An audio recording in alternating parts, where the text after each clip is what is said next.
علی بھی اگلا سوال ہے، آج کل پاکستان میں عموماً اور صوبہ سندھ میں بالخصوص پاگل کتوں کو مارنے کی مہم بڑے زور و شور سے جاری ہے، کیونکہ ان کتوں کے کاٹنے کی وجہ سے درجنوں قیمتی جانوں کا نقصان ہو چکا ہے۔ انا للہ و انا الیہ راجعون۔ کیا محکمہ صحت کی ویکسین کو مینج نہ کر سکنے والی نااہلی کی سزا ان کتوں کو دینا درست ہے؟ کتوں کو مارنے اور پالنے سے متعلق اسلام ہمیں کیا رہنمائی فراہم کرتا ہے؟ پلیز وضاحت فرما دیں، شکریہ۔ دیکھیں یہ کتوں سے متعلق مسکنسیپشن ویسے بہت زیادہ پائی جاتی ہے۔ ایک طرف لبرل قسم کے اسکالرز ہیں جو کتوں سے متعلق احادیث کی جھوٹی تعویلات کرتے ہیں، دوسری طرف جو آرتھوڈاکس قسم کے علماء ہیں، بڑے ریجڈ فنڈامنٹلسٹ قسم کے، ان بیچاروں میں فقہ کی کمی ہے، وہ ساری حدیثیں پبلک کے سامنے لے کر نہیں آتے، اس لیے لوگوں کو کتوں سے متعلق احکامات سمجھ نہیں آتے۔ اس ایشو کو بھی میں ریزالو کروں گا، لیکن جو آخری اس کا پورشن ہے نا کتوں سے متعلق، کتے سے اسلام کو کوئی چیڑ نہیں ہے۔ یہ کتا پیدا کس نے کیا ہے؟ اللہ نے۔ دنیا میں اگر کوئی شر بھی ہے نا وہ بھی اللہ ہی نے پیدا کیا نا، اسی لیے ہم کہتے ہیں نا قل اعوذ برب الفلق من شر ما خلق، ہر اس چیز کے شر سے تیری پناہ میں آتا ہوں جو تو نے پیدا کی۔ اسلام نے خنزیر کھانے کو حرام قرار دیا ہے قرآن حکیم میں کم از کم 4 مقامات پہ، سورۃ البقرہ کے اندر، سورۃ الانعام کے اندر، سورۃ المائدہ کے اندر، لیکن سورہ نحل کے اندر بھی، لیکن کہیں یہ نہیں کہا کہ جو بھی خنزیر نظر آئے اس کو مار دو۔ سب سے زیادہ اگر مقبوض جانور ہے تو یہ خنزیر ہی ہے نا، اور مسلمان کی جبیلت میں اس کی ایسی نفرت ہے کہ پکے بے نمازی جنہوں نے کبھی عید بھی نہیں پڑھی ہوتی، جمعہ تو چھوڑ دیں، وہ بڑے فخر سے کہتے ہیں کہ جناب اتنے سال میں رہا ہوتے کدے خنزیر دا گوشت نہیں کھادا۔ یعنی یہ چیز کتنی، ویسے اس کا ایک ورسٹ ورژن بھی ہے۔ اگر آپ رشین سٹیٹس جو آزاد ہوئی تھیں اب تو کچھ بہتری آ گئی ہے، وہاں پہ مسلمان اور کافر کا فرق صرف اتنا رہ گیا تھا کہ مسلمان بسم اللہ پڑھ کے خنزیر کا گوشت کھاتا تھا اور غیر مسلم بغیر بسم اللہ کے۔ ظاہر ہے قرآن کے اوپر پابندی لگ گئی، مسجدوں پہ تالے پڑ گئے، 90 سال تک کمیونزم نے کتنا اسلام کو، یہ تو اب جب یہ رشین سٹیٹس آزاد ہوئی ہیں، سعودی عرب نے وہاں پہ پیسہ لگایا، قرآن کے ترجمے رکھے، مسجدیں بنوائیں، اس طرح سے میں سعودی حکومت کی کئی چیزوں کے اوپر بڑی تنقید کرتا ہوں، لیکن یہ ان کی بہت بڑی کنٹریبیوشن ہے۔ اسی طریقے سے حاجیوں کو جو مفت قرآن دیتے ہیں یہ بہت بڑی نعمت ہے۔ جس ملک سے تعلق رکھنے والا مسلمان آتا ہے اس کو اسی کا ترجمہ دیا جاتا ہے تاکہ وہ قرآن کم از کم پڑھے۔ تو خنزیر کے بارے میں بھی یہ نہیں کہ جہاں پایا جائے تو قتل کر دیا جائے۔ کتے والا معاملہ جو ہے وہ تو اس سے بہت بہتر ہے۔ سورۃ المائدہ میں اللہ تعالیٰ نے شکاری کتوں کا باقاعدہ ذکر کیا ہے کہ کتوں کو اللہ کا نام لے کر چھوڑو اور وہ جو شکار کریں اللہ کا نام لے کے اسے کھا لو۔ شکاری کتوں کا قرآن میں ذکر موجود ہے، تو کتے سے تو اسلام کو کوئی چیڑ نہیں ہے۔ صحیح بخاری اور مسلم دونوں میں حدیث موجود ہے، نبی علیہ السلام نے فرمایا کہ جب تم شکاری کتا جو سدھایا ہوا ہو اس کو چھوڑو تو اللہ کا نام لے کر چھوڑو، جب وہ کوئی شکار کرے اور وہ زندہ شکار کر کے لے آئے تو بسم اللہ پڑھ کے، بسم اللہ اللہ اکبر پڑھ کے اسے ذبح کر لو، اور اگر وہ مردہ حالت میں شکار کو لے کے آئے، یعنی اس نے پکڑ کے اس کو مار دیا بشرطے کہ اس نے اس میں سے کچھ کھایا ہوا نہ ہو، تو بسم اللہ پڑھ کے اس کو بھی کھا سکتے ہو، ذبح کرنا بھی ضروری نہیں ہے۔ اگر وہ کتے نے مارا ہے نا اسے اور وہ اللہ کا نام لے کے چھوڑا گیا تھا تو اس کا شکار بھی حلال ہے۔ اور آپ نے صاحب فرمایا اگر اس نے کچھ حصہ اس کا کھا لیا ہے پھر تم اسے نہ کھاؤ کیونکہ وہ کتے نے اپنے لیے شکار کیا، تمہارے لیے نہیں کیا۔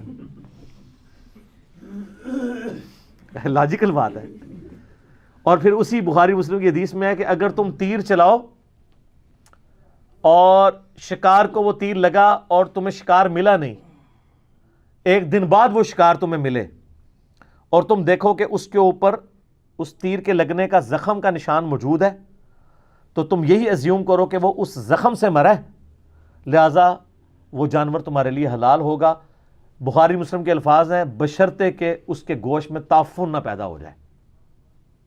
ایسی جگہ بھی ہو سکتی ہے نا پھر وہ گل سڑ جائے، سائبیریا میں کریں گے تو 1 سال بعد بھی اٹھا لیں تو وہ گلا سڑا نہیں ہوگا، لیکن یہ عام علاقوں کی بات ہو رہی ہے۔ اس سے یہ بات پتہ چلی کہ اگر آپ بسم اللہ پڑھ کے تیر چلاتے ہیں تو اس کے مرنے سے پہلے چھری پھیرنا ضروری نہیں ہے. بعضوں کے دماغ میں ہے کہ وہ مرنے سے پہلے چھری، وہ چھرے والی بندوق سے بھی شکار کر رہے ہوتے ہیں نا. اچھا، بندوق کے اوپر پھر اختلاف آیا کہ جی سورۃ المائدہ میں آیا کہ جو جانور پتھر لگنے کے صدمے سے مر جائے وہ حرام ہے، جو شروع میں وہ 11 کیٹیگریز بتائی گئی ہیں. تو علماء میں اختلاف شروع ہوا کہ یہ جو گولی ہے یہ بھی پتھر کے ایکویلنٹ ہے، تو اس لیے گولی سے جو جانور بسم اللہ پڑھ کے شکار کیا جاتا ہے اس کو تیر پہ قیاس نہیں کریں گے، پتھر پہ کریں گے. جبکہ دوسری طرف علماء نے کہا کہ نہیں، اس کو ہم تیر پہ اس لیے قیاس کریں گے کہ گولی صرف صدمہ نہیں دیتی بلکہ چیرتی بھی ہے، جسٹ لائک چھری اور تیر کے، کیونکہ خون نکالتی ہے نا. تو یہی رائے مضبوط ہے، میجارٹی علماء کی یہی رائے ہے کہ جو گولی سے بسم اللہ پڑھ کے شکار کیا جاتا ہے، گولی لگے گی جانور کو، وہ جانور اس گولی کے لگنے سے مرا، اس کا خون جتنا بھی، اور وہ گولی ضروری نہیں کہ ادھر ہی لگے، وہ کسی بھی جگہ اس کو جسم میں لگ گئی اور اس کا خون نکلا اور اس خون نکلنے سے وہ آٹومیٹکلی مر گیا، آپ کے پہنچنے سے پہلے بھی مر گیا، آپ کو اس کو تکبیر پڑھ کے ذبح کرنا ضروری نہیں، وہ جو پہلی تکبیر ہے وہ کافی ہے. لیکن اگر گولی چلاتے وقت آپ نے تکبیر نہیں پڑھی تو اب وہ جانور حرام ہوگا، الا یہ کہ وہ زخمی حالت میں آپ کو ملے اور آپ تکبیر پڑھ کے اسے ذبح کر لیں. یہ ساری حدیثیں بخاری مسلم میں موجود ہیں جس میں آپ کو ایک رولز بتا دیے گئے ہیں کہ آپ نے کس بنیاد کے اوپر شکار کرنا ہے. بخاری اور مسلم دونوں میں حدیث ہے، جس شخص نے ریوڑ کی حفاظت یا شکار کرنے والے کتے کے سوا کوئی کتا پالا تو اس کے نامہ اعمال سے روزانہ 2 قرات اجر کم ہو جائے گا. اور بخاری مسلم کے الفاظ ہیں کہ 1 قرات احد پہاڑ کے برابر ہے. بخاری مسلم میں حدیث ہے نا کہ جو شخص جنازہ پڑھتا ہے اسے 1 قرات اجر ملتا ہے، اور جو دفنا کے بھی آتا ہے اسے 2 قرات اجر ملتا ہے، اور 1 قرات احد پہاڑ کے برابر ہے. تو کتا پالنا گھر میں صرف 2 وجوہ کی بنا پہ ہو سکتا ہے. نمبر 1 حفاظت کے لیے، اپنے ریوڑ کی حفاظت کے لیے، گھر کی حفاظت کے لیے، لیکن وہ بھی گھر کی باؤنڈری کے باہر. اور نمبر 2 شکار کرنے کے لیے سدھائے ہوئے کتے.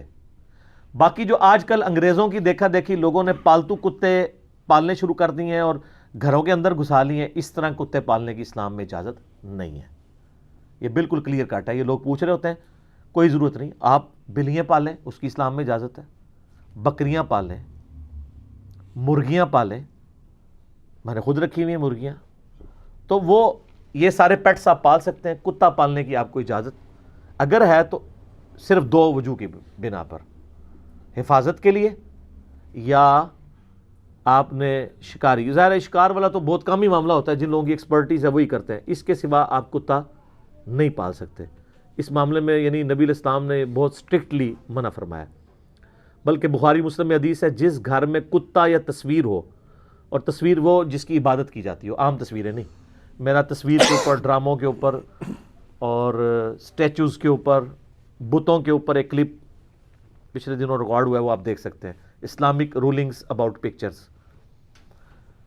ایسی تصویر جس کی لوگ عبادت کرتے ہو یا کتا رکھا ہو، اس گھر میں رحمت کے فرشتے داخل نہیں ہوتے. یہ بخاری مسلم دونوں میں. حتیٰ کہ مسلم شریف میں ایک بڑی حیرت ناک حدیث ہے کہ سیدہ میمونہ کہتی ہیں سلام اللہ علیہا، نبی علیہ السلام نے فرمایا کہ جبرائیل نے مجھ سے وعدہ کیا تھا کہ آج رات کو میرے پاس آئے گا. کبھی ایسا نہیں ہوا کہ مجھ سے وعدہ کر کے جائے میرے پاس نہ آئے، لیکن وہ نہیں آیا.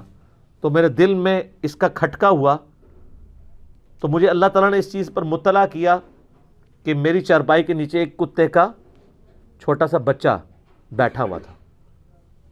تو نبی علیہ السلام نے اس کتے کو اپنی چارپائی کے نیچے سے نکلوا کے گھر سے باہر نکالا. تو جبرائیل علیہ السلام آ گئے. ان کا یا رسول اللہ میں اسی کی وجہ سے نہیں آیا تھا کیونکہ ہم فرشتے ان گھروں میں داخل نہیں ہوتے جہاں پہ کتے ہوں.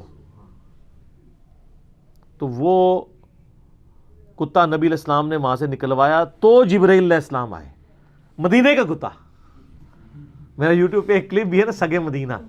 یہ کہتے ہیں ہم مدینے کے کتے ہیں. سر مدینے کا جو اوریجنل کتا ہے نا، اوریجنل ڈاگ، اوریجنل سگے مدینہ، وہ اگر نبی علیہ السلام کی چرپائی کے نیچے ہو نا تو نبی علیہ السلام اس کو نکال کے باہر کرتے ہیں. اس زمانے میں ایسا ہو جاتا تھا، گھروں کے دروازے نہیں ہوتے تھے سمپل پردے ہوتے تھے تو وہ جانور آ جاتے تھے گھروں میں. ابھی بھی آپ گاؤں ایریا میں جہاں پہ دروازے نہیں, آپ ذرا انٹیریئر بلوچستان میں چلے جائیں, آپ کو لگے گا 1000 سال پرانی آپ زندگی میں آ گئے ہیں. یہ ساری کی ساری یاشیاں اسی بیلٹ میں ہیں, لاہور سے لے کے تو پنڈی تک. جس سے میں کہتا ہوں نا کتابوں کا خدا اور ہے اور بابوں کا خدا اور, تو یہ پنجاب کا پاکستان اور ہے اور باقی صوبوں کا پاکستان اور. تو وہاں آپ جا کے دیکھیں تو بہت مفلسی کی لوگ زندگی گزار رہے ہیں. میں نے تو قریب سے ان کو دیکھا ہے. یہاں تو آپ کسی فقیر کو 10 روپے بھی دیں نا تو وہ تیکھی نظروں سے دیکھتا ہے. وہاں آپ کسی کو 5 کا وہ ایک سکہ بھی دے دینا تو وہ اتنی دعائیں آپ کو دیتا ہے. ان کے لیے 5 روپے بھی بڑی اہمیت رکھتے ہیں. تو کتے ایسے گھروں میں پھر آنا شروع ہو جاتے ہیں جہاں دروازہ نہ ہو. تو نبی علیہ السلام نے وہ کتا نکلوا دیا. تو گھر میں کتا حفاظت کے لیے, وہ بھی گھر کی باؤنڈری کے باہر. اور میں نے تو کہا آج کل اس کی بھی ضرورت نہیں سر, CCTV کیمرے لگوائیں. آپ کے کتے کو تو گولی بھی کو مار سکتا ہے, زہر بھی دے سکتا ہے, اس کتے کو اونگ بھی آ سکتی ہے, بیمار بھی ہو سکتا ہے, اور کتنا خرچہ ہوگا اس کے اوپر. یہ CCTV کیمرہ, اور اس کی یاداشت بھی صرف اس وقت کے لیے جب سامنے آئے. یہ تو آپ کو 1 مہینے کی ریکارڈنگ دے گا, اور جس جگہ پہ چاہیں فٹ کر دیں. یہ آپ شکل بھی پہچان سکتے ہیں. CCTV کیمرے لیٹسٹ دور میں اللہ کی نعمتوں میں سے ایک نعمت ہے. اس نے یعنی وہ کتوں والا کام ہی ایلیمنیٹ کر دیا. یہ جو لوگ نا رکھے انہوں نے ویسے پالتو ہوتے ہیں تو کہتے ہیں حفاظت کے لیے رکھا ہوا ہے. نہ, آج کا ضرورت ہی نہیں. اس بیچارے نے کیا حفاظت کرنی ہے؟ ایک ڈنڈا سر پہ مار دے تو وہ کچھ نہیں کر سکتا. CCTV کیمرے کا تو روب اتنا ہے کہ میں نے یہ چیلنج کیا ہوا کہ آپ خالی کباڑیے سے کیمرہ لے کے نا, وہ بھی گھر کے باہر لگا دینا 3-4, بس تار ان کے سامنے سے غائب کر دیں, اندر کوئی کنیکشن نہ ہو, کوئی نیڑے نہیں لگے گا. ویڈیو بن رہی ہوتی ہے نا, پکڑے جاتے ہیں نا بعد میں, کیونکہ یہ نزدیک لگنے والے عموماً محلے دار ہی ہوتے ہیں نا. وہ تو بھاگ کے بھی کہیں نہیں جا سکتے. باہر سے تو آگے کوئی بندہ کسی محلے میں چوری نہیں کرتا, ہم جس طرح کی جگہوں پہ رہتے ہیں. تو ان کتوں کی تو ضرورت ہی نہیں اب رہی ہے. تو جن لوگوں نے پالے ہوئے ہیں وہ اس سے یعنی جان چھڑائیں. باقی یہ بخاری مسلم میں حدیث ہے کہ نبی علیہ السلام نے کتوں کو مارنے کا حکم دیا تھا مدینہ شریف میں, اور مسلم شریف کے الفاظ ہیں, بعد میں آپ علیہ السلام نے منع بھی کر دیا, سوائے ایک کتے کے جو اس کے جسم پہ 2 کالے نقطے ہوتے ہیں. آپ نے فرمایا یہ شیطان ہے, اسے قتل کر دو. اب اس کا کانٹیکسٹ اس زمانے میں کیا تھا کہ شاید وہ ہلکے کتے کی کوئی نشانی تھی یا کوئی اس طرح کے کتے تھے جو بیماری پھیلاتے تھے, تو نبی علیہ السلام نے ان کو کتوں کو مروایا بھی ہے. یہ نہیں ہے کہ جتنے کتے ہیں وہ مار دیے جائیں. یہاں پہ بھی جو پاگل کتے ہیں ان کو ضرور مارنا چاہیے. وہ ظاہر ہے کہ وہ ریبٹ ان کو کہا جاتا ہے, پاگل کتے کو. وہ بہت خطرناک ہوتے ہیں. اور آپ کو حیران کن میں یہ بات بتاؤں, یہ جو پاگل کتا ہے نا, یہ کچھ دنوں بعد خود ہی مر جاتا ہے. ہلکا کتا, اس بیماری کا علاج کوئی نہیں ہے. اور جن لوگوں نے پالتو کتے رکھے ہیں وہ سمجھ رہے ہوتے ہیں میرا تو کتا پالتو ہے. پالتو کتا بھی پاگل ہو سکتا ہے. اور جب یہ بیماری آتی ہے, آلموسٹ 90% زیادہ کتوں میں بیماری آ جاتی ہے. اور یہ کتا جب کسی کو کاٹ جائے اسے ریبیز بیماری ہو جاتی ہے, ہلکے پن کی. سر وہ ان لوگوں کی اگر آپ کبھی ویڈیوز دیکھیں نا یوٹیوب پہ, اسی طریقے سے جھاگ چھوٹتی ہے ان کے منہ سے, کیونکہ یہ بیسیکلی ایک نروس سسٹم کے اوپر اٹیک کرتا ہے یہ وائرس. اور جتنا آپ کی سپائنل کارڈ یا دماغ کے قریب کہیں کتا کاٹے نا تو اتنا ہی جلدی اس کے وائرس نہ اثر کر جاتے ہیں. باقی جسم پہ اس کا اثر نہیں ہوتا, سیدھا جو ہے نا نروس سسٹم کے اوپر ہوتا ہے. اور نروس سسٹم ڈسٹرب تو آپ پاگل, تو انسان پاگل ہو جاتا ہے. پاؤں پہ کاٹا ہے نا تو ہو سکتا ہے اس کا اثر 1 مہینے بعد, 2 مہینے بعد, ایون سال بعد بھی ہو سکتا ہے اگر آپ نے ویکسین نہیں لگوائی. یہ ویکسین آپ کو پتا ہے, ویکسین جو ہے یہ کیوریٹو علاج نہیں ہے, پریونٹیو علاج ہے. ویکسین جو ہے, اب جن لوگوں کو پاکستان میں پولیو کیسز آ رہے ہیں, جن کو پولیو ہو گیا نا, اب کوئی دوائی علاج نہیں کر سکتی. یہ اس وقت تک علاج تھا جب تک پولیو نہیں ہوا تھا, تو اس لیے سے کہا جاتا ہے پولیو ویکسین. کتے کی بھی جو ویکسین ہے نا, آپ کو مارکیٹ سے مل بھی جائے گی, 4000 روپے کی آلموسٹ ملتی ہے پاکستانی. ویسے جتنے ہمارے مرکزی ہاسپٹلس ہیں ان میں موجود بھی ہوتی ہے. یہ پتہ نہیں سندھ کے اندر کیوں انہوں نے مس ہینڈل کیا. تو ویسے لوگوں میں ایجوکیشن کی بھی وہاں کمی ہے. لوگوں کو یہ آئیڈیا بھی نہیں ہے کہ یار چلو مارکیٹ سے ہم خرید لیں. وہ کہتے ہیں خیر ہے, وہ دیسی علاج کرتے رہتے ہیں, اور پھر وہ ہلکا پن اپنا اثر دکھا جاتا ہے. اور میں آپ کو بتاؤں ونس اگر کتا کسی کو کاٹ جائے اور اس میں ہلکے پن کی بیماری آ جائے, دنیا میں اس کا علاج نہیں, وہ بندہ بچتا کوئی نہیں ہے. اور ہر سال ہزاروں لوگ کتے کے کاٹنے سے مرتے ہیں دنیا میں. ہاں اگر آپ ٹائملی اس کی ویکسین لگوا لیں قابل علاج ہے. بچپن میں کتنے لوگوں کو کتے کاٹے ہوئے ہیں, وہ ٹیکے لگتے ہیں ان کو. اور جن لوگوں نے کتے اس طرح کے کوئی رکھے ہوئے ہیں نا حفاظت کے لیے یا شکار کے لیے, ان کو بھی چاہیے ان کتوں کو بھی ویکسین لگوا لیا کریں تاکہ ان کو یہ ہلکے پن کی بیماری ہو ہی نہ.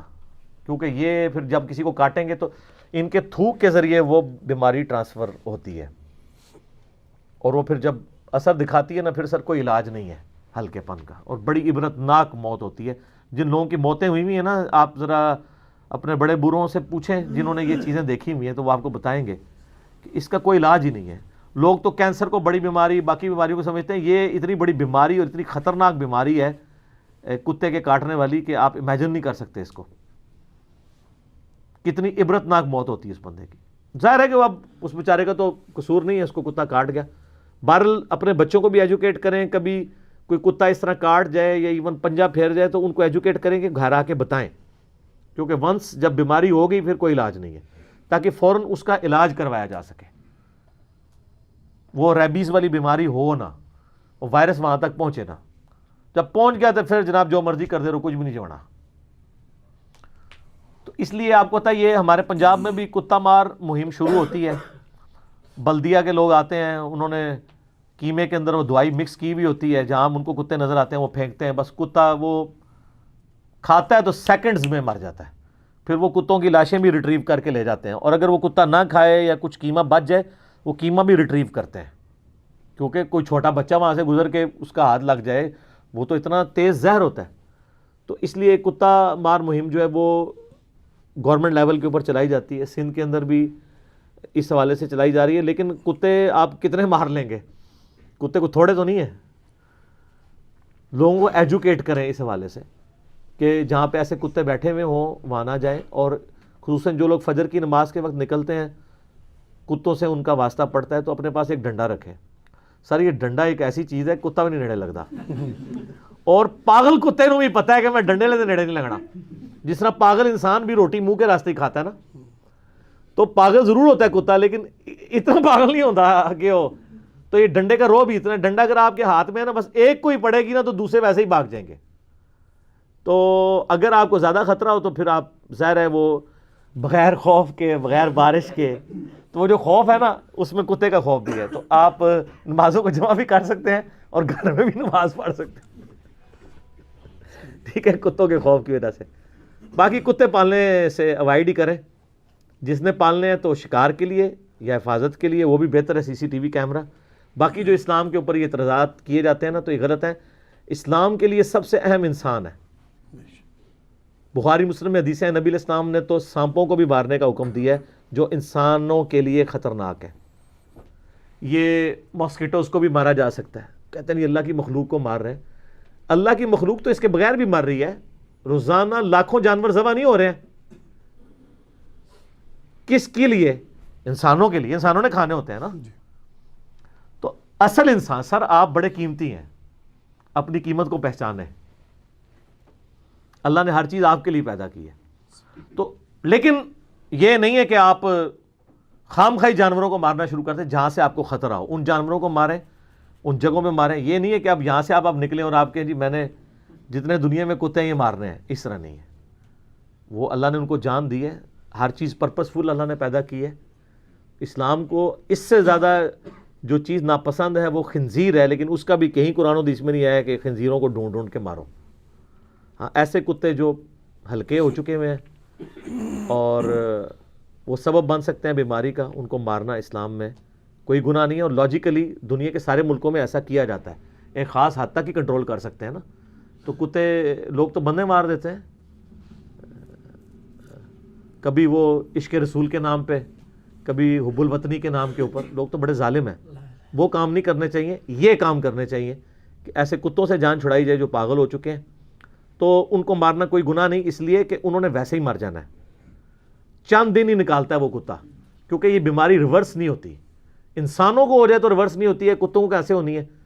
اس کا صرف پریونٹیو علاج ہے, کیوریٹیو علاج کوئی نہیں ہے. ہونے سے پہلے آپ کر لیں تو کر لیں, ونس ہو گیا پھر کوئی علاج نہیں, پھر موت ہی ہے. تو 4 دن بعد مرنا ہے تو سوکھا اس کو مار دیں زہر دے کے. باقی یہ گولی شولی والا کام نہ کیا کریں, ان کے نقصان ہوتے ہیں. یہاں تو ہوائی فائرنگ شادیوں کے اوپر بھی لوگ کرتے ہیں اور کتنے لوگ مر جاتے ہیں. آئے دن ہی آپ کو ٹی وی پہ خبریں ملتی ہیں. تو اسلحے سے جان چھڑائیں, اور جس کا کام اسی کو ساجے, جو گورنمنٹ کے رسپانسبل ادارے ہیں انہی سے رابطہ کرنا چاہیے, وہ یہ کام کریں. خود آپ قانون کو ہاتھ میں لینے کی کوشش نہ کریں. ٹھیک ہوگا جی. جزاک اللہ.